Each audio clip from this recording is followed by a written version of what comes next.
we will rejoice and be glad in it. Amen. Let's go.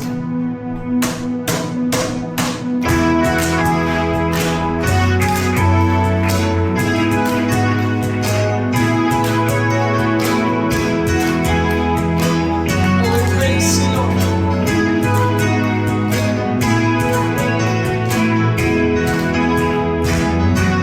Sige kapatid, ipalakpak mo yung kamay mo. Pwede kang umintang sa Panginoon.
Come on, church, let's sing, Lord, you are good.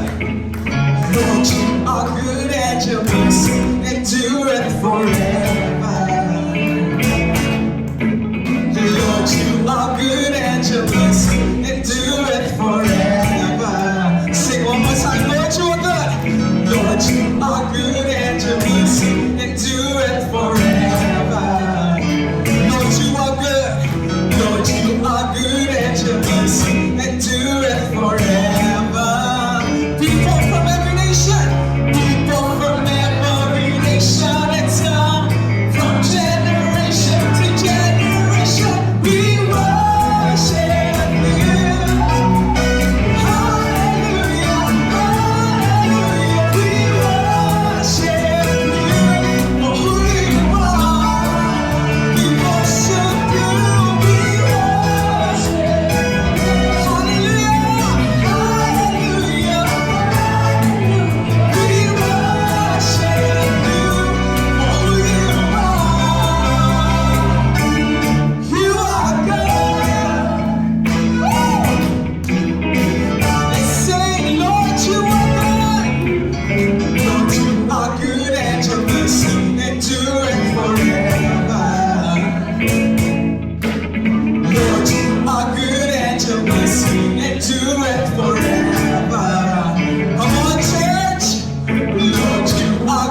good, O Lord. Tunay na Ikaw ang Diyos na napakabuti at ang papuri ay para lamang sa iyo, Panginoon. Ikaw yung Diyos na kailanman ay hindi nagbabago, tapat kailanpaman. Napakabuti mo sa aming mga buhay, Panginoon. Kaya ang papuri ay para sa iyo lamang. Oh, how we love you, God. How we long to worship you, O Lord. Salamat sa kalayaan, Panginoon, na binigay mo sa bawat isa na kami nakakapagpuri sa iyo. Tunay, you deserve the best, O God, na papuri from your people. Oh, hallelujah. Diyos na tapat, kailanman na hindi nagkukulang. Salamat sa iyong kabutihan. Oh, dakilain ka patuloy ng iyong mga anak sa umagang ito. Oh, glory to you, God.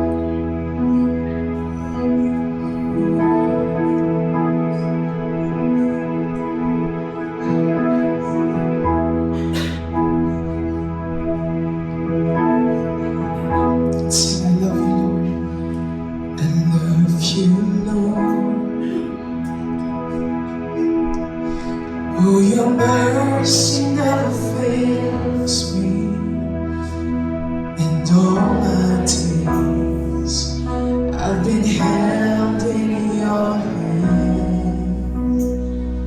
From the moment that I wake up until I lay my head, I will sing of the goodness of God. Sing all my life. And all my life you have been faithful. Truly, Lord. And all my life you have been so, so good. With every breath that I am able, oh, I will sing of the goodness of God. I love your voice.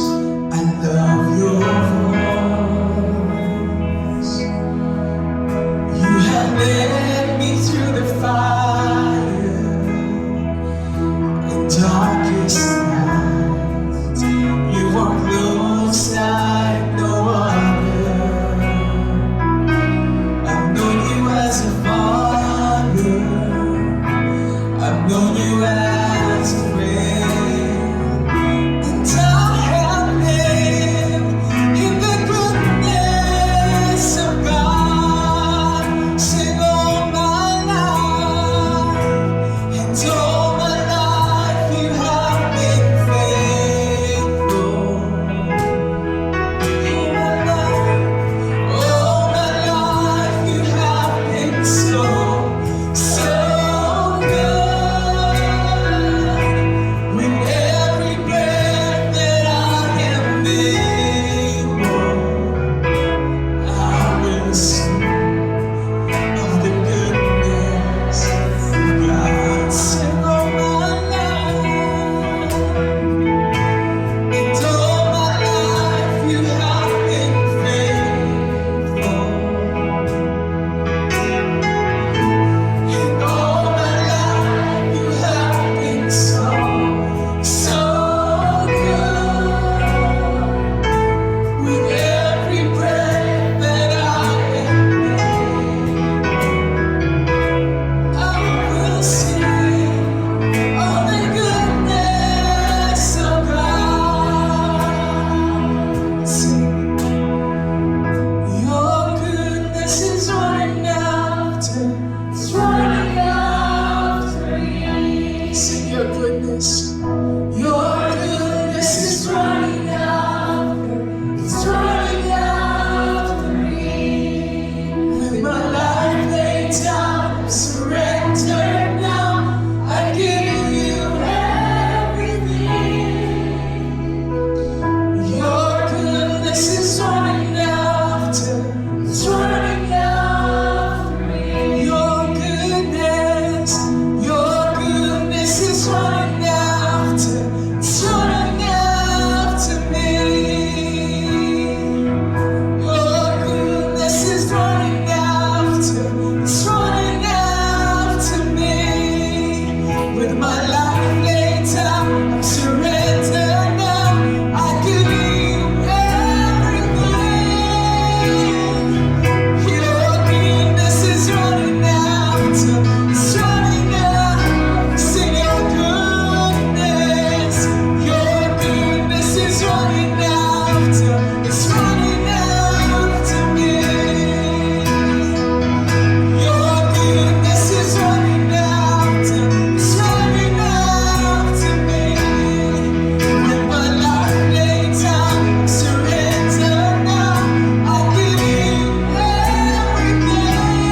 will sing of the goodness of God. Sing all my life, one last time.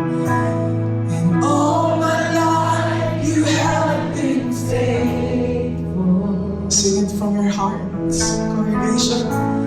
And all my life you have been so good. With every breath that I am able, I will sing of the goodness of God. Oh, I will sing of the goodness of God. I will sing of the goodness of God. Patuloy po natin sambahin ang ating pong Panginoon. Continue to open your mouth. Worship Him. You are so good. Ang Diyos ay mabuti. Patuloy natin siyang sambahin, dakilain sa umagang ito. Jesus. Hallelujah. Can we sing once again this song? And all my life you have been faithful. Continue to declare this word in our lives, in our midst. All my life you have been so good. Yes, you are so, so good, Lord. Every breath that I am able, I will sing of the goodness of God.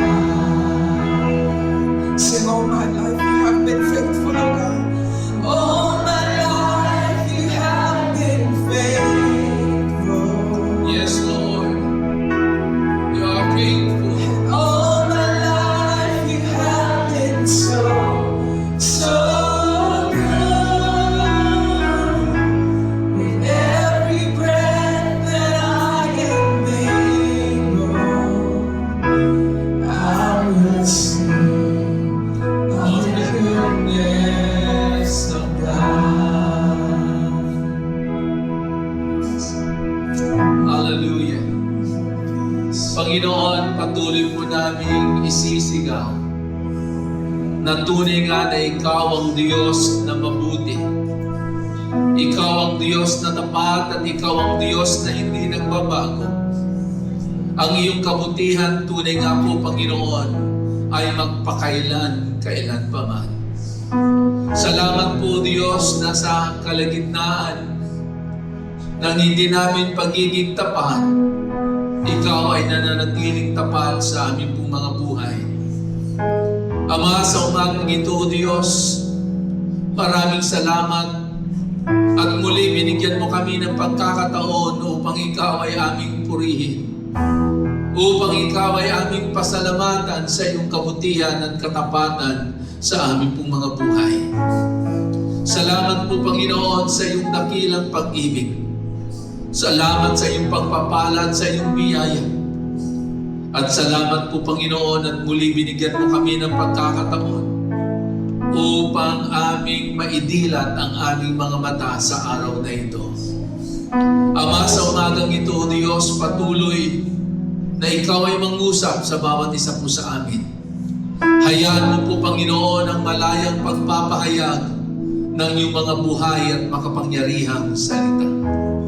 At naniniwala po kami, Panginoon, na ang salita mo ang patuloy na maghuhubog sa amin. Na ang salita mo, Panginoon, ang patuloy na magbabago sa bawat isa po sa amin. Ama, sa umagang ito, O Diyos, hayaan mo na ang iyong kapangyarihan at ang iyong banal na Espiritu ang siyang malayang makakilos sa aming pong kalagitnaan. Kaya minsan, paparigan, sa iyo po namin ipinagkakatiwala ang lahat-lahat sa pangalan ng iyong anak na si Jesus. Ang lahat ay magsabi na Amen and Amen. Palakpakan po natin ang ating Panginoon. Hallelujah. Sige po. samba sa Kanya upang atin pong ipakita kung gaano po natin siya kamahal at kung gaano po tayo ka-grateful sa mga ginagawa ng Diyos sa ating pong mga buhay. Minsan pa, palakpakan po natin ang ating pong Panginoon. Sabi ko sa iyong katabi, kapatid, ako'y masaya. Katabi kita ngayon. Diba, napakasaya na makita na ang ating pong mga mahal sa buhay, ating kaibigan, kakilala, ay nandito sa bahay Panambahan kasama natin, nagpupuri, sumasamba, nagpapasalamat sa ating pong Panginoon. Sa umagang ito, patuloy po nating ihanda ang ating pong mga sarili, ang ating pong mga puso, patuloy po nating buksan ang ating pong mga pandinig para sa salita ng ating pong Panginoon. Noong nakaraang linggo sa salita ng Diyos na ating pong pinag-aralan ay nagmula po sa aklat ng Awit, Kabanatang 37, ang nagsisimula po sa verse 7, na kung saan pinag-aralan po natin yung kahalagahan how we are going to build up our breakthroughs in our lives. At nakita po natin na napakahalaga na bago po natin maranasan ang breakthroughs upon breakthroughs, yung pagkilos ng Diyos sa ating pong mga buhay, sa bawat aspeto ng ating pong mga buhay, ay kailangan po nating manatili sa presensya ng ating pong Panginoon.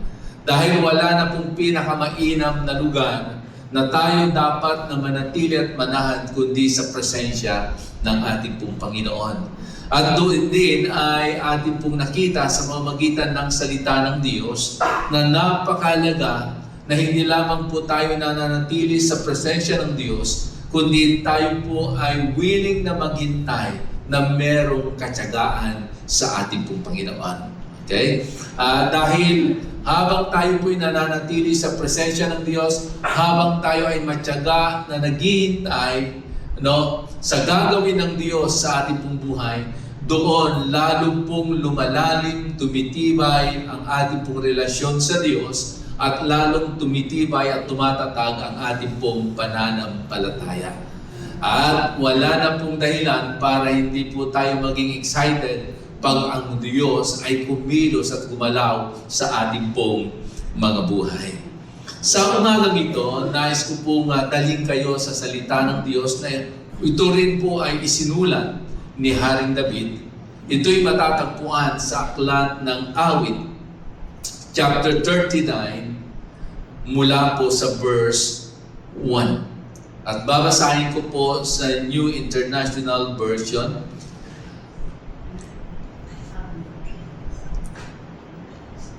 At sabi po dito sa wikang Ingles, I said, I will watch my ways and keep my tongue from sin. I will put a muzzle on my mouth while in the presence of the wicked. Sa Tagalog, ito po ang sinasabi ng salita ng Diyos. Ang sabi ko sa sarili, sa gawain mag-iingat at hindi ko hahayaang ang dila ko ay madulas upang hindi magkasala. Ako'y di magsasalita habang nakapalibot silang mga masasama. Ang bawat tao po ay meron pong kanya-kanyang kahinaan. Dahil ang katotohanan, wala pong isa man sa atin na perpekto.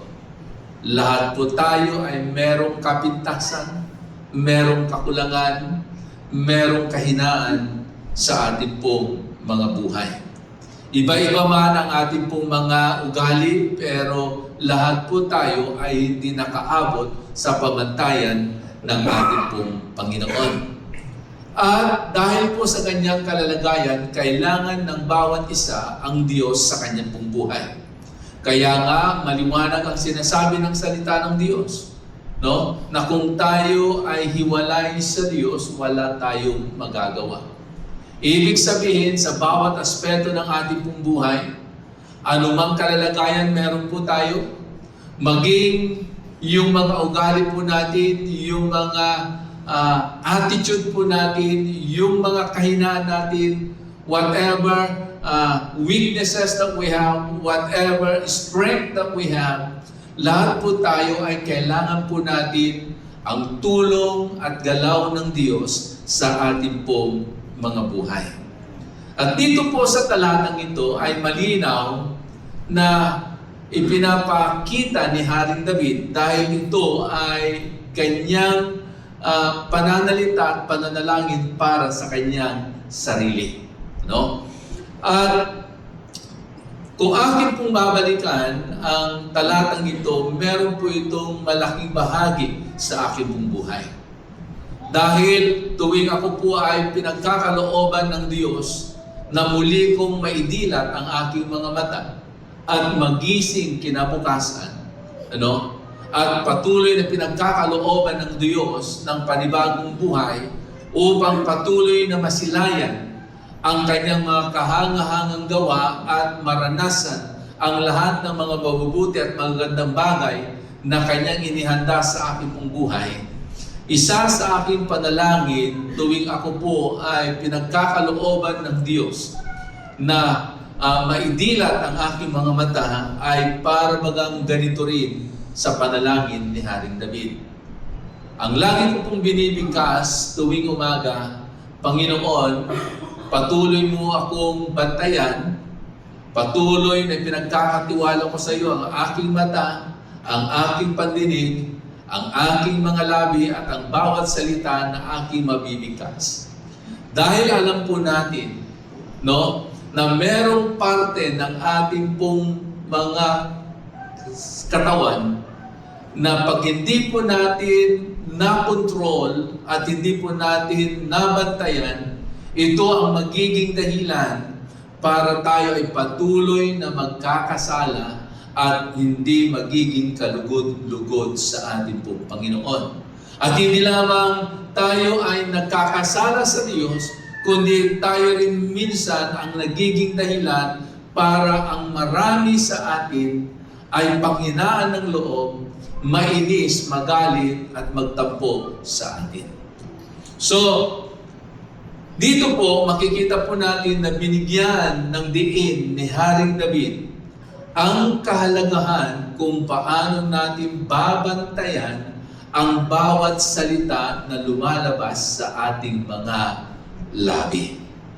Why we need to guard our words. Amen? Ulitin ko. Why we need to guard our words. Bakit kailangan nating bantayan? Bakit kailangan nating maging maingat sa bawat salita na lumalabas sa ating mga labi? Sabi ganoon sa aklat ng James chapter 3 mula sa verse 2 hanggang verse 6. Babasahin ko po sa wikang Tagalog. Bagamat wikang English po ang nakalagay. English ba nakalagay dyan? Tagalog. Okay? Sabi po dyan, ewan ko po kung magkaparehas po to ng translation. Pero sabi po dito, lahat tayo ay madalas magkamali. Kung mayroon mang hindi nagkakamali sa pananalita, isa siyang taong ganap at may kakayahang pigilin ang kanyang sarili. Nirerendahan natin ang mga kabayo para sumunod saan man natin gustong papuntahin. Isipin ninyo rin ang mga barko na kahit napakalaki at itinutulak ng malalakas na hangin, ay napababaling ng maliit na timon at napapapunta ng kapitan saan man niya gustuhin. Ganon din naman ang dila natin. Kahit na maliit na bahagi ng katawan, nakagagawa ng malaking kayabangan. Isipin ninyo kung gaano kalawak na gubat ang masusunog na galing lang sa maliit na apoy. Ang dila ay tulad ng apoy. Maraming kasamaan ang nagmumula sa ating dila. At ito ay nagpaparumi sa buong pagkatao natin. Katulad ito ng apoy na nanggagaling sa impyerno at sumisira sa buong buhay natin. So, makikita po natin dito, maging si Apostol Santiago ay binigyan niya ng diin ang kahalagahan ng bawat salita na lumalabas sa ating mga labi.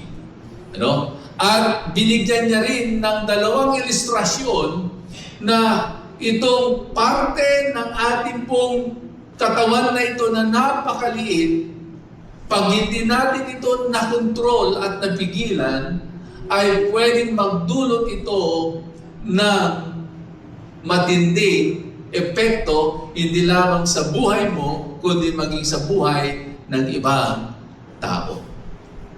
At sabi ganoon ni Apostol Santiago, no? Sa dalawang ilustrasyon na kanyang sinabi, kung ang kabayo daw ay gusto nating itong makontrol, ano ang ginagawa ng hinete?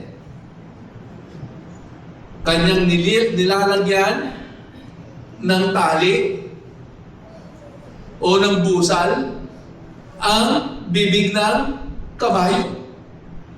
Kasi kung sa liig, hindi niya makokontrol ang kabayo. Kasi ang kabayo ay likas na malakas. Okay?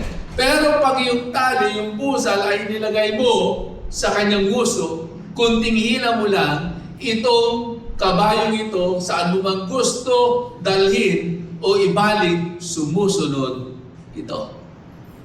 Okay? At ganun din daw, sabi ganun, kahit na ang isang pinakamalaking barko, okay? At merong isang napakaliit na timon, saan man daw itong gustuhin ng kapitan ng barko, ay kayang-kaya niyang dalhin at maibalik ito. Pero sabi ni Apostol Santiago, merong isang parte ng katawan ng tao na maliit ito. Pero grabe ang pwedeng maidulot na epekto ito sa buhay ng tao at sa buhay ng ibang tao. Ano yun? Yung ating mga dila. Na kung saan yung dila mo, maigsi man yan o mahaba, malapad man yan o makitid, ano mang kulay yan, ay pwedeng sumira ng buhay ng tao. Dahil dyan nakasalalay ang bawat salita na iyong bibig kasi. Okay? At yung salita na yun, na iyong bibig kasi, ay pwedeng maging encouragement sa tao at pwede rin maging discouragement sa tao. At yung salita na yung bibig kasi ay pwedeng magdulot upang ito ay mag-create ng pagkakaisa at pwede rin mag-create ng division. Pero kung ating po titignan at pag-aaralang maigi, sinasabi ni Apostol Santiago na kailangan nating kontrolin ang ating mga dila. Kaya nga, napakalaga, once we control our tongue, tayo rin ay nagiging maingat sa pagpili ng bawat salita na ating bibig kasi.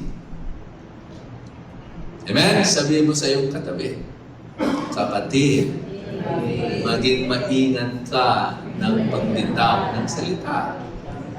Amen? So, why we need to guard every words na lumalabas sa ating mga bibig o binibigkas ng ating mga dila. Luke chapter 6 verse 45.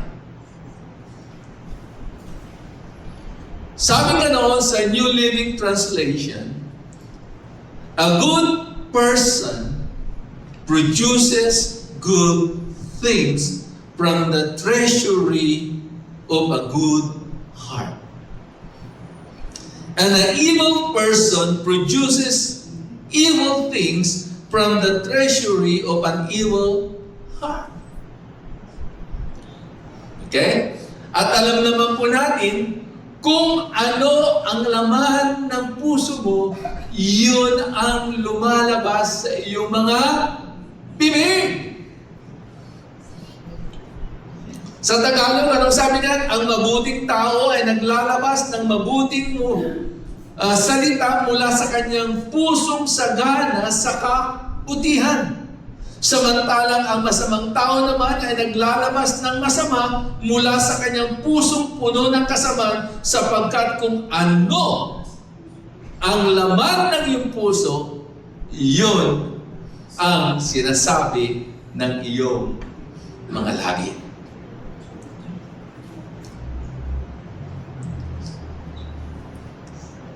Ito pa nga ang maganda sa ibang translation eh. Sabi gano'n, naghahanda sila ng matatalim na salita na gaya ng espada at palasong nakakasugat. No? In Proverbs chapter 18 verse 21, sabi ganon, the tongue has the power of life and death, and to those who love it will eat its fruit. Ang buhay at kamatayan ay sa dila na kasalalay. And to those who love it will eat its fruit. Kaya maging maingat po tayo kung ano ang mga salita na ating pong bibigkasin. Kasi sa bawat salita na yung binibigkas at lumalabas sa iyong mga labi, pwedeng ito ay magdulot ng buhay at pwedeng ito ay magdulot ng kamatayan. At ang bawat salita na lumalabas dyan, walang ibang makikinabang niyan kundi ikaw. Tanong ngayon, anong gusto mong maging pakinabang sa bawat salita na lumalabas dyan? Okay? Are you expecting life? Or are you expecting death? Are you expecting blessing? Or are you expecting curses? So dapat, kung ano ang ini-expect mo, if you are expecting life, anong dapat lumalabas niyan? Dapat ito ay nagbubunga at nagdudulot ng buhay.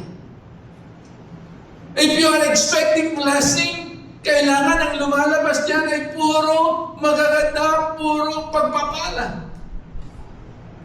Hindi yung puro galit, hindi yung puro sumpa. Kasi sabi gano'n, kung ano ang binibigkas mo, sabi gano'n, you will eat its fruit.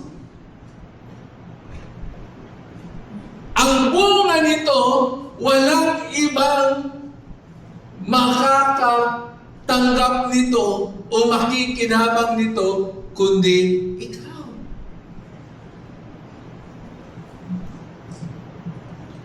Alam naman natin na lahat tayo ay merong kahinaan sa ganitong bagay.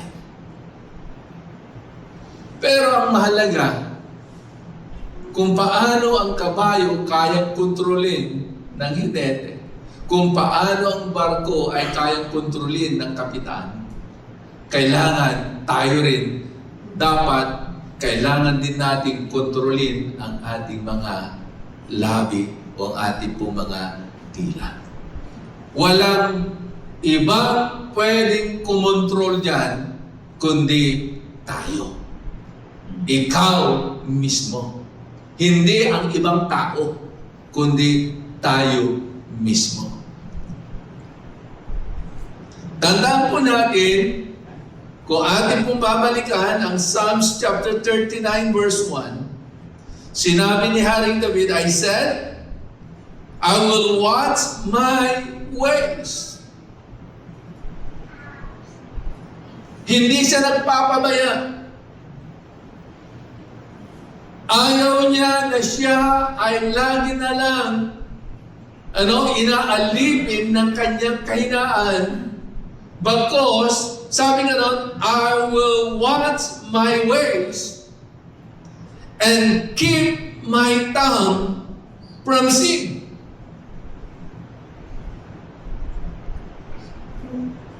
Kanyang binabantayan ang kanyang sarili.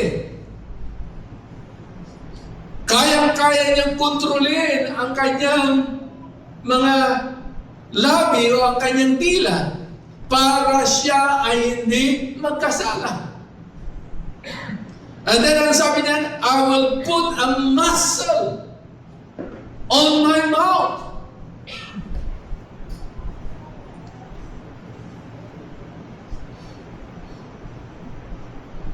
Kung nahihirapan tayo,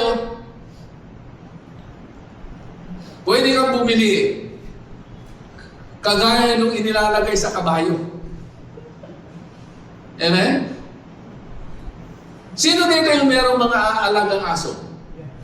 Di ba yung aso mo, pag masyadong sutil yung aso mo, at pag pinapainom mo ng gamot,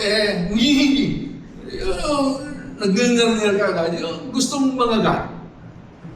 Anong ginagawa? Di ba kahit yung mga veterinaryo at pag ini-injectionan at masyadong sutil yung aso, anong ginagawa? Di ba nilalagyan nila ng muscle yung bibig ng aso? Ano kayo magiging itsura natin pag lahat tayo meron ganun? Amen? Pero sabi na Haring David, I will put a muzzle on my mouth. Especially while in the presence of the wicked. Parang sinasabi ni Haring David, maging maingat tayo kung hanggat maaari, itikom mo ang iyong bibig kung ikaw ay nasa paligid ng mga taong masasama. Huwag mong sayangin ang iyong laway sa mga taong masasama.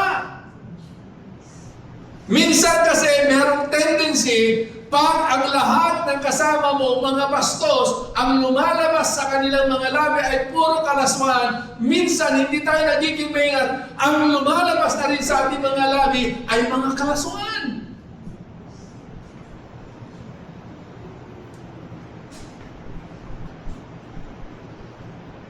Kaya sabi ni Haring David, I will put a muzzle in my mouth, especially when I am in the presence of the wicked.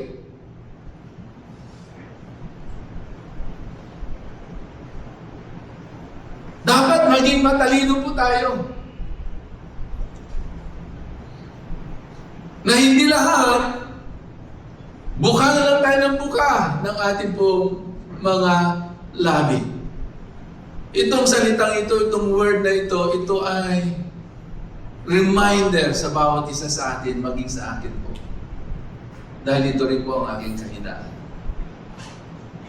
Sa mga nakakilala sa akin, ito ang aking kahinaan. These words is also a reminder for me.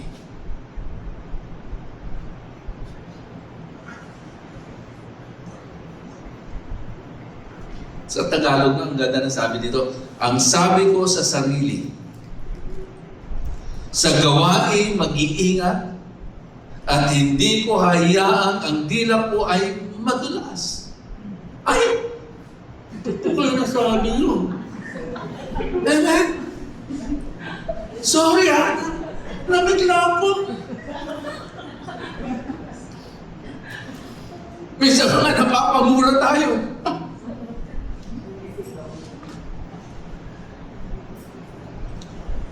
Hindi ko hayaan ang dila ko ay madulas upang hindi ako magkasala.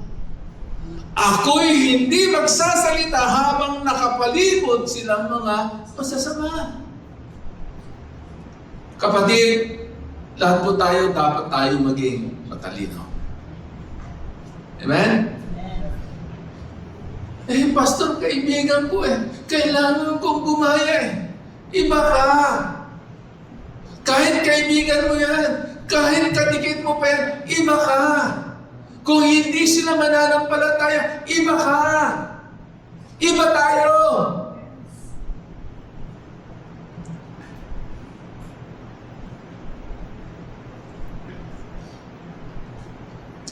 In James chapter 3, verse 3,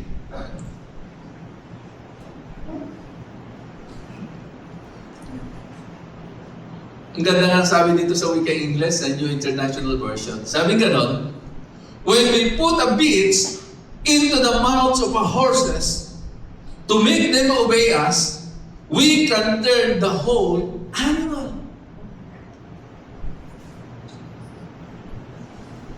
We can turn the whole animal. Ibig sabihin, kontrolado natin. Ganon din po. Walang ibang pwedeng kumontrol sa ating mga dila, sa ating mga labi, sa bawat salita na ating bibigkasin, kundi tayo.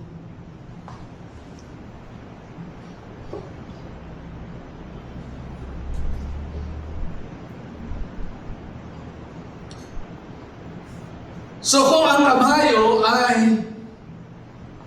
pwede natin siya makontrol sa pamamagitan ng kanyang bibig. Dapat ganun din po tayo.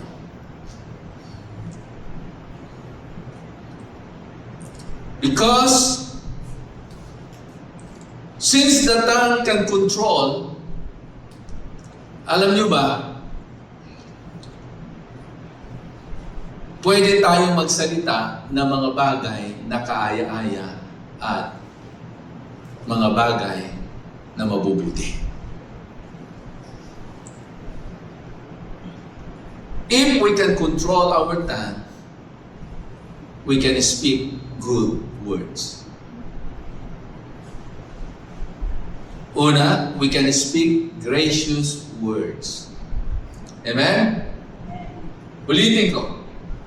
Because we can control our tongue and we can speak good words, we able to speak gracious words. Proverbs chapter 16 verse 24. Ano sabi po diyan? Ng pinakamatalinong tao na nabuhay sa ibabaw ng lupa. Gracious words are honeycomb, sweet to the soul and healing to the bones. Amen? Para daw itong ulot, pukyutan.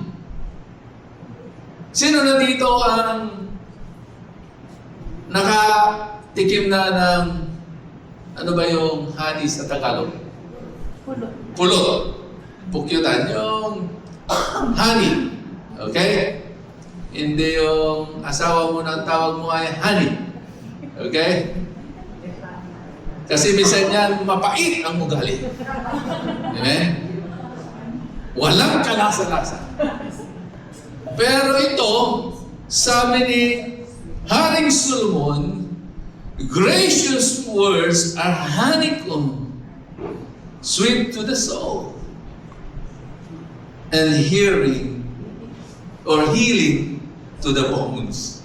Amen?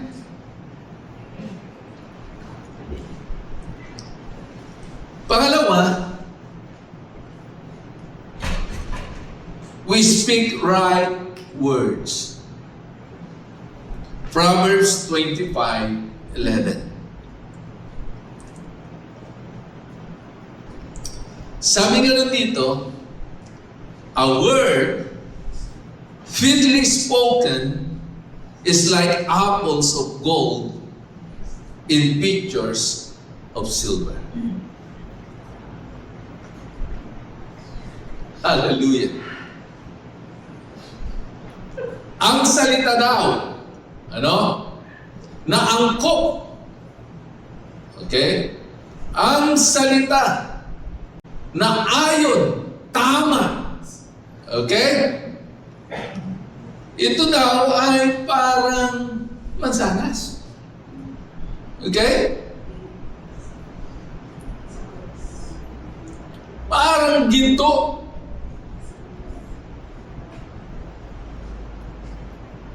Eh yung katabi natin pag nagsalita,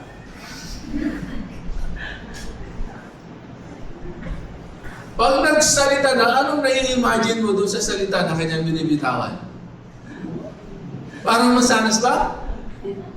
O parang pasas? O yung salita na kanyang binibitawan pag nai-imagine mo ito may ginto? Ito ba yung may pakinabang?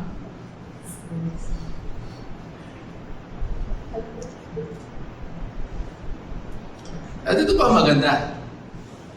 If we can control our tongue, we're able to speak comforting words. Ulitin ko. If we're able to control our tongue, we're able also to speak comforting words.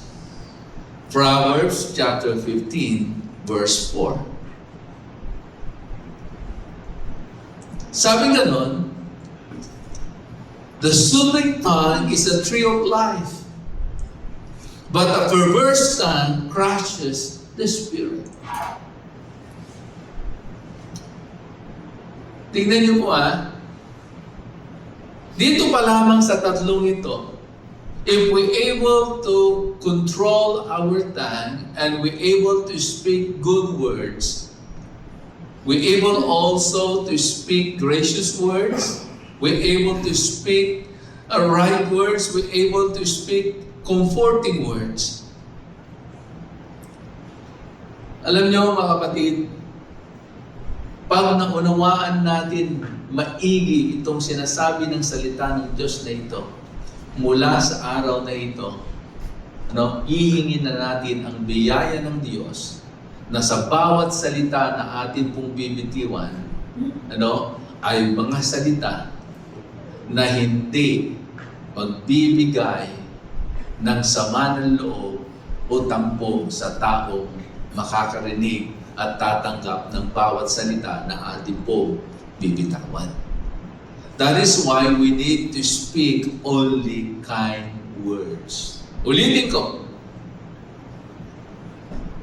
Kung itong mga bagay na ito ay napakahalaga sa ating pong mga buhay at maging sa mga taong nakakarinig at tumatanggap ng bawat salita na ating pong binibigkas, if we're able to control our tongue and we're able to speak good words, this is the reason why we need to speak only kind words. Because kind words produce loving words. Amen? Ulitin ko, kind words can produce loving words. Kind words can produce true words. Kind words can produce truthful words.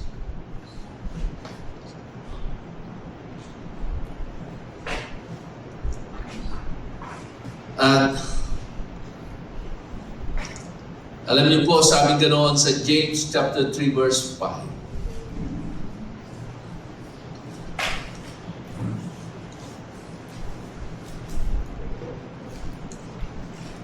Sabi ganoon, ganyan din ang dila ng tao.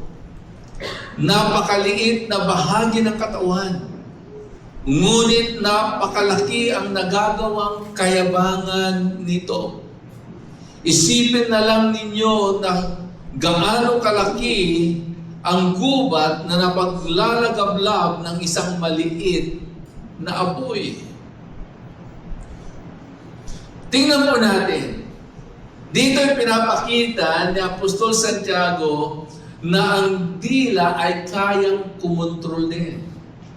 Bagaman ang tao na may-ari ng dila ay meron siyang kakayanan na kanyang kontrolin ang kanyang dila, Pero pag hindi na control ng tao na yan, na may-ari ng dila na yan, ang dila na yan ay kayang-kaya ding kumontrol ng tao. Okay? Because tongue that really controls, it has a power. Ano yon? It has a power to tear down people. Ulitin ko. Yung dila daw na hindi natin na-control has the power to tear down people. Merong kapangyarihan na sirain at wasakin at ibagsak ang isang tao sa salita pa lang. Amen.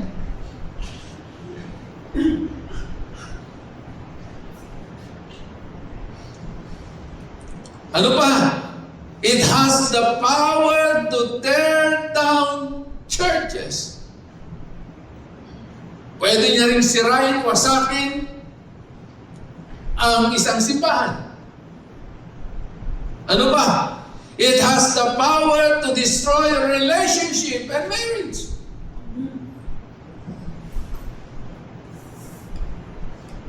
Bakit dati? Yung kaibigan mo na dati meron pa kayo simbahan sa hirap at ginhawa. BFF tayo forever, ha? Biglang nag-post. May nag-comment. Lumala ng lumala. Nasira yung relasyon. Ngayon, hindi na sila BFF. Magkaaway na. Bakit yung dating kapitbahay mo? Ha? Naaamoy mo pa lang yung niluluto niya, ini-expect mo na bibigyan ka niya.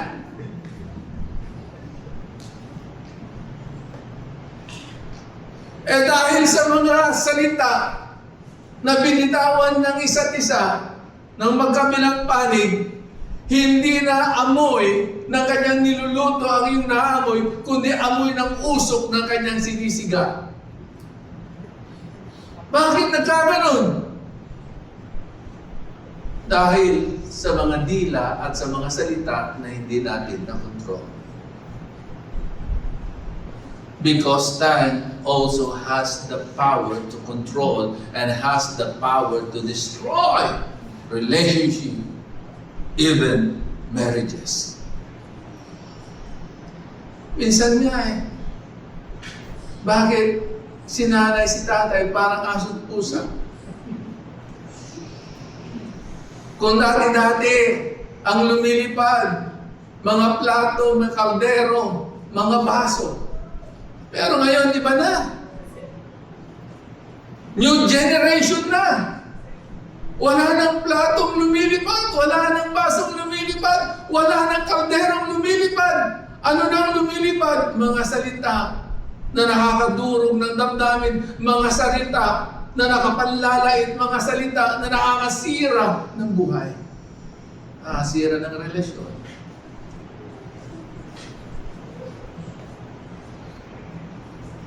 If we cannot control our tongue, He has also the power to control and has the power even to destroy and to tear down nation. Alam niyo po, maraming mga bansa, maraming mga gobyerno ngayon ang nasisira at nawawasak dahil sa mga fake news. Dahil sa social media, dahil sa salita ng maraming mga tao.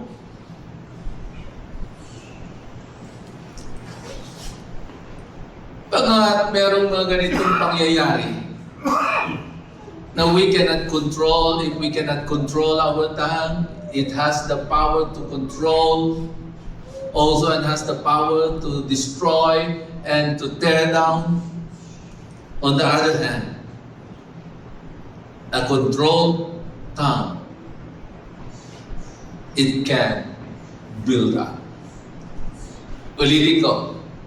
A controlled tongue, it can build up. Amen? Kung yung uncontrolled tongue, it can destroy, but a controlled tongue, it can build up. Saan kayo doon? Yung merong controlled tongue or uncontrolled tongue? Amen? A controlled tongue, not only it can build up, it can create love. Amen? Diba? Dahil sa mga salita, dahil sa ating mga labi, sa ating mga pangungusap, doon natin na-express ang ating pag-ibig. Amen? Na kahit minsan para mga plastic yung sinabi mo, I love you. Kahit pakita tao, pero at least, I love you. Amen? Not only it can build up, it can create love, it can also encourage. Pag binuka mo na ang bibig mo, kahit sa gitna ng matinding pagsubok at problema, anong lumalabas yan? Nakakatulong ba sa panahon na meron kayong pinagdaraanan? O nakakadagdag pa yung mga salita na lumalabas sa iyong mga labi?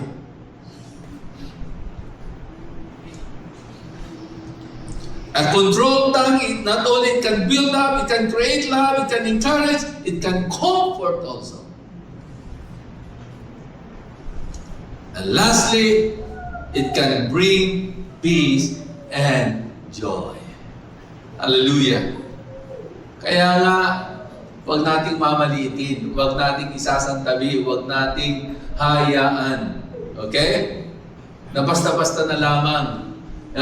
Itong ating mga labi, yung ating dila, yung bawat salita na ating binibigkas ay napapabayaan po natin. Maging good steward po tayo. Okay? Maging mabuti po tayong katiwala. Be a good manager of your tongue, of every word na iyong binibigkas. Sabi nga ni Apostol Pablo, sa aklat ng Colossian, let your speech always be gracious, okay? Seasoned with salt, so that you may know how you ought to answer each person. Let your speech, or let every word that comes out in your mouth, sabi ni Apostol Pablo, be gracious, seasoned with salt. Amen? Yung lumalabas na mga salita sa iyong labi, nalarasahan ba? Na pag yan ay lumabas parang asin, na nagbibigay ng dagdag lasa, na yung merong, yung parang asin. Di ba? Anong nagagawa ng asin? Di ba? Ito ay nagkikreate ng healing. Ito ay nagkikreate ng nagdudulot ng para hindi masira at mabulok ang isang bagay. Nakakapag-preserve. Yung salita mo ba, nakakapag-preserve ba ng relasyon? Yung salita mo ba, nakakapag-preserve ba ng damdamin? Hindi. Dahil hindi natin nababantayan. So sabi nga noon, let your speech or your words always be gracious, seasoned with salt, so that you may know how you ought to answer each person.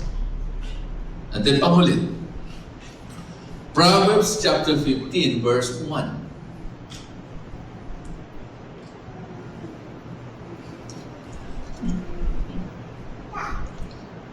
Itong salitang ito para lahat sa atin. Lalo-lalo na sa loob ng tahanan o sa bawat may relasyon, no? Lalo na pag merong sitwasyon na pinagdaraanan ng bawat isa sa atin. Proverbs chapter 15, verse 1. Ano sabi diyan? A soul answer, okay, turns away wrath. But a harsh word stirs up anger. Meron na ba kayo na-encounter? Si nanay, si tatay, o si ama, yung asawa mo, o sino ang tao, ang lumanay ng salita, pag ninusya mo, amen? Nakaranas na ba kayo gano'n? Ang lumanay mo ng salita, pero nung sinagot ka niya, hindi ka lang namulat, nasaktan ka pa. Bato-bato sa langit ang tamaan, magbago. Amen? Tagalugin natin para mas maganda. Anong sabi niya? Ang malumanay na sagot. Ano raw ang nangyayari? Amen? Ano raw ang naging epekto pag malumanay ang sagot? Nakakapawi ng galit. Paano mapapawi ang galit ng taong kausap mo kung mas mataas pa yung ere mo at ng boses mo?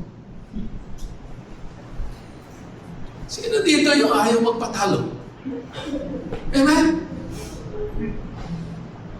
Di ba sanay tayo gano'n? Inangasan mo rin. Tinasan ka na mo, tatasan mo rin.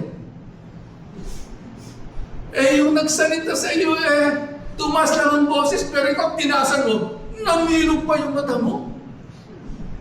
Tumanda ka. Ang malumanay na sagot, nakakapawi ng galit, ngunit sa tugong marahas, puot ay hindi mawawaglit. Kaya nga, imbis na yung apoy, nawala ka agad, nagatungan pa. No? Imbis na hindi na magpapatuloy yung ritual, lalo pa. Amen? Yung mga nandito na walang kontrol, pati emosyon, no? Sabi ng salita ng Diyos, maging malumanay. Amen? Lahat po tayo kasama dito. Lahat po tayo tinamaan po dito. At alam niyo ba, pag hiningi natin ang biyaya ng Diyos, ang kanyang grasya, nabigyan niya tayo ng kakayanan na kontrolin ang bawat salita na lumalabas sa ating mga labi, kontrolin ang ating pong emosyon. Kapatid, walang dahilan para hindi tayo makapagsalita ng malumanay. Naalala ko tuloy nung ako po'y nag-aaral ng kolehiyo. Meron akong kaibigan dahil ayaw ko na ako ini-istorbo ng mga genuine Ilocano o ng samahang Ilocano. Dahil ako po ay kanilang nire-recruit sa fraternity. Para tumigil itong mga Ilocanong ito, na i-recruit ako sa fraternity, kinaibigan ko ang mga Ilonggo. Amen? Ang problema naman dito sa mga Ilonggo, galit na, hindi mo pa alam. Amen? Ang lumanay, ganun ka ba sis? Ang lumanay. Papatayin kita. Susuntukin kita. Ang lumanay. Amen? Pero meron naman yung malumanay, pero malaman. Pero ang ibig sabihin po ng salita ng Diyos, dapat, sa bawat pagsasalita po natin, sa bawat pagbibitaw po natin ng salita, dapat po hindi po ito nagdudulot ng away at galit at sama ng loob. Amen? kundi ito po ay nagdudulot ng pag-ibig, ito'y nagpapalakas, ito'y nakaka-encourage, ito'y nakaka-comfort, ito'y nagdudulot ng kapayapaan at ng kagalakan. Alam niyo po, pag lahat po tayo nagawa natin ng bagay nito, ang sarap mabuhay. Ang buong tahanan mapayapa, masaya. Amen po ba? Amen? Tayo po'y tumayo, tayo po'y manalangin sa ating Panginoon.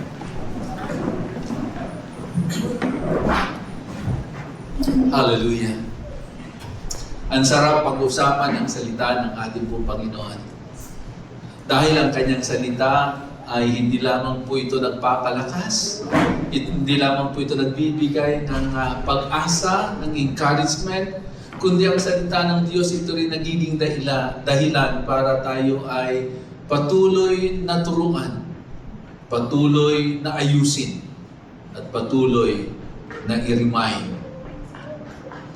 para makita natin, masalamin po natin ang ating mga sarili at ang ating tunay na kalagayan. Tayo po'y lumapit sa ating po Panginoon. Lahat po tayo, gaya na nasabi ko kanina, walang perpekto. Lahat po tayo ay merong kahinaan, merong kapintasan. Kaya nga mga minamahal kong kapatid sa umagang ito, tayo lamang at ang Diyos ang nakakaalam at nakakabatid kung paano tayo magsalita. Paano tayo makipag-communicate sa ating kapwa. Paano natin ginagamit ang ating mga dila, ang ating pong mga labi. At alam din natin kung anong mga salita ang ating mga nabibigkas. Kapatid, sa umagang ito, ang Diyos ay nandito sa ating kalagitnaan at ang kanyang kapangyarihan ay nandito. Ang kanyang banal na Espiritu ay nandito upang tayo ay kanyang turuan, ayusin at baguhin. Aming Diyos na makapangyarihan sa lahat. Salamat po Panginoon na minsan pa sa pamagitan ng iyong mga salita ay muli mo kaming tinuruan. Ipinaalala Panginoon na mayroon kaming mga gawain. Higit sa lahat Panginoon, yung mga pananalita namin Panginoon ay hindi naging kalugod-lugod sa iyo at hindi rin po naging kaaya-aya sa bawat tao na nakakapakinig at tumatanggap ng aming pong mga salita. Ama, sa oras na ito, O Diyos, gaya ng inaamin namin, hindi kami perpekto. Meron kaming kahinaan. Meron kaming mga pagkukulang. Aming Diyos na makapangyarihan sa lahat, ang Diyos na mahabagin, ang Diyos na mapagpatawad. Sa oras na ito po, Panginoon, kami ay lumalapit sa iyo, nagpapakumbaba, humihingi, Panginoon, ng kapatawaran. Patawarin mo kami, O Diyos, kung madalas hindi namin kayang kontrolin ang aming mga labi at Lord, nakakapagbitaw kami ng mga salita, O Diyos, na mga salitang pangit, mga salitang malalaswa, mga salitang nakakasakit ng damdamin, mga salitang, Panginoon, Lord, na nagiging dahilan para merong buhay at merong relasyon na masira. Ama, sa oras na ito, patawarin mo kami. Ayusin mo kami, O Diyos. Bigyan mo kami ng kakayanan, O Diyos, na makontrol namin ang aming mga dila. Lord, bigyan mo kami, O Diyos, ng iyong biyaya upang ang bawat salita na bibigkasin namin, O Diyos, ay mga salita na kaaya-aya, kapuri-puri, O Lord, kagalang-galang, O God, mga salitang totoo, mga salita, Panginoon, O God, na makapagbibigay ng kapurihan sa iyo. Ama, salamat. Alam namin, O Diyos, na itong dilang ito, yung mga salitang aming binigkas, aming mga binitawan na mga salita at nasabi, ay marami ng mga taong nasaktan. Marami ng relasyon na nawasak at nasira. Kaya Ama, sa oras na ito, we ask your power. We ask your Holy Spirit of God to touch our lips, cleanse our lips, sanctify our lips. Hallelujah. Salamat, Panginoon. Dahil patuloy mo kaming tinuturuan, patuloy mo kaming binabago, patuloy mo kaming inaayos. Salamat po, Panginoon. Ama, minsan pa, patuloy na himpuin mo ang iyong mga anak. Patuloy, Panginoon, na pagpalain mo ang iyong mga anak na nandito. Kilala mo sila, alam mo ang kanilang kalalagayan. At sa oras ding ito, Diyos, patuloy ka namin kinikilala na Ikaw ang Diyos na dakilang manggagawa. Lord, alam namin, Panginoon, Lord God, hindi mababaliwala ang ginawa mo doon sa krus ng Kalbaryo. Yung mga sugat at latay na tinamo ni Jesus ay hindi mawawalan ng kabuluhan. Bagkus, Panginoon, Lord, ang nangyari sa katawan ni Jesus ay merong epekto sa aming mga pisikal na pangangatawan. Ama, sa pangalan ni Jesus, Lord, aming dalangin, Panginoon, ang kapangyarihan, O God, ng mga sugat at latay ni Jesus na kanyang tinamo, O God, na magkaroon ng kaganapan at katuparan sa bawat parte ng aming katawan na merong problema, merong diferensya, anumang sakit at karamdaman, Panginoon, ay bigyan mo ng lunas at kagalingan. In the name of Jesus, I speak healing and miracle right now in the name of Jesus. And I release deliverance in Jesus' name. Sa pangalan ni Jesus, aking dinideklara, Panginoon, ang kalusugang pisikal ang itawag mo sa bawat isa. Kalakasang pisikal in the name of Jesus. Sa pangalan ni Jesus, anumang takot, anumang pangamba na dulot ng mga sakit at karamdaman na ito ay aking winawasak at pinapadaloy, Panginoon, ang Espiritu ng kapayapaan, Lord, sa bawat isa in Jesus' name. Sa pangalan ni Jesus, kinikilala ka rin namin na Ikaw ang aming Jehovah Jireh, ang aming Diyos na nagpo-provide, na sa iyo ay hindi kami magkukulang. Kaya, Panginoon, minsan pa, pagpalain mo ang iyong mga anak, i-provide mo ang kanilang pangangailangan in the name of Jesus. At Lord, kinikilala ka rin namin, Jesus, that you are the God who answers every problem. Sa pangalan ni Jesus, anumang pinagdadaanan ng bawat isa, Panginoon, anumang problema, anumang sitwasyon, Ama, ikawad mo sa bawat isa ang katugunan, ang kasagutan sa kanilang mga problema sa pangalan ni Jesus. Salamat po, itinatas din po namin, Panginoon, ang aming pong bansa.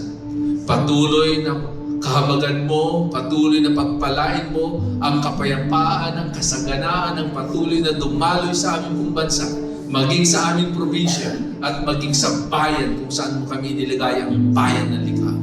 Salamat po, Panginoon. Lord, sa oras na ito, sa iyo po namin pinagkakatiwala ang lahat. At Lord, ngayon pa lamang, inaangkin na namin, O Diyos, ang katagumpayan at katugunan ng lahat ng aming mga panalangin. Sa pangalan ng iyong anak na si Jesus. Amen and amen.